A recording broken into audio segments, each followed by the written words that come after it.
মুক্তির লড়াইয়ে বিজয়ের ৫৪ বছর পূর্ণ করল বাংলাদেশ। ১৯৭১-এ মুক্তিযুদ্ধে যে স্বপ্ন ও আকাঙ্ক্ষা নিয়ে ৩০ লাখ শহীদ আত্মদান করেছিল তার কতটুকু অর্জন হলো? বিশ্লেষকরা বলছেন, দারিদ্র্য বিমোচন, অবকাঠামোর উন্নয়নের মতো বিষয়গুলোতে উন্নতি হলেও গণতান্ত্রিক পরিবেশ, সামাজিক সুবিচার প্রতিষ্ঠা ও বৈষম্য দূর করার ক্ষেত্রে কাঙ্ক্ষিত অগ্রগতি হয়নি। আর এই জন্য তারা দায়ী করছেন রাজনৈতিক অপরিপক্কতা ও বিভেদকে। মিল্টন আনোয়ারের প্রতিবেদন। এই ভূখণ্ডে বিদেশি শাসন ও শোষণের শেষ পর্বে পাকিস্তানি হানাদানের বিরুদ্ধে বাঙালির মুক্তির যুদ্ধ। ৩০ লক্ষ শহীদের আত্মদান, লাখো নারীর সম্ভ্রম আর কোটি মানুষের বাস্তুহারা হবার বিনিময়ে ১৯৭১-এর ১৬ই ডিসেম্বর মুক্তিযুদ্ধে বিজয় অর্জন, প্রতিষ্ঠা পেল বাংলাদেশ। এরপর ৫৪ বছর কাটল। রাজনীতির নানান চড়াই উতরাই আর গণতন্ত্রের জন্য বারবার রাস্তায় রক্ত ছড়িয়ে এক নতুন বাস্তবতা ও বন্দোবস্তের দ্বারপ্রান্তে বাংলাদেশ। গেল ৫৪ বছরের এই যাত্রায় কত দূর এগুলো বাংলাদেশ? বিশ্লেষকরা বলছেন, একসময় বাংলাদেশকে তলাবিহীন ঝুড়ি নামে ডাকার অপবাদ কেটেছে। অনাহারে মানুষ মরছে না, উন্নতি হয়েছে, অবকাঠামো সহ বেশ কিছু ক্ষেত্রে আছে প্রত্যাশা ভঙ্গের আক্ষেপও। আমরা তো ওই তলাবিহীন ঝুড়ি আর না, সেটা তো বাংলাদেশের মানুষ সক্ষম হয়েছে।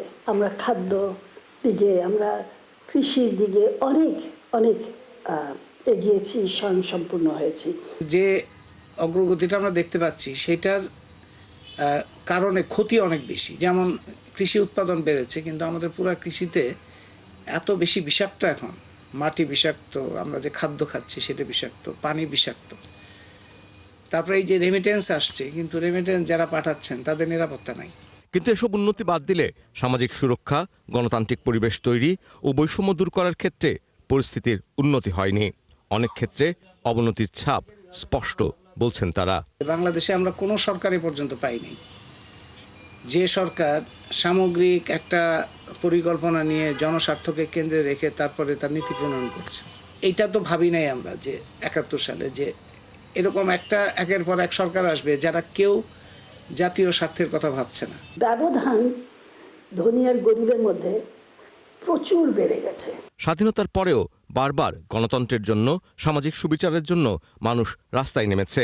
সর্বশেষ জুলাই অভ্যুত্থানে প্রাণ দিয়েছে হাজারো ছাত্র জনতা। এই বিশ্লেষকরা বলছেন, রাজনৈতিক দলগুলোর অপরিপক্কতার কারণেই গণতান্ত্রিক প্রক্রিয়া বাধাগ্রস্ত হচ্ছে, বাড়ছে বিভেদ। বৈষম্যহীন বাংলাদেশ গড়ার জন্য তো সেই মতাদর্শিক রাজনৈতিক শক্তি সমাবেশ লাগবে।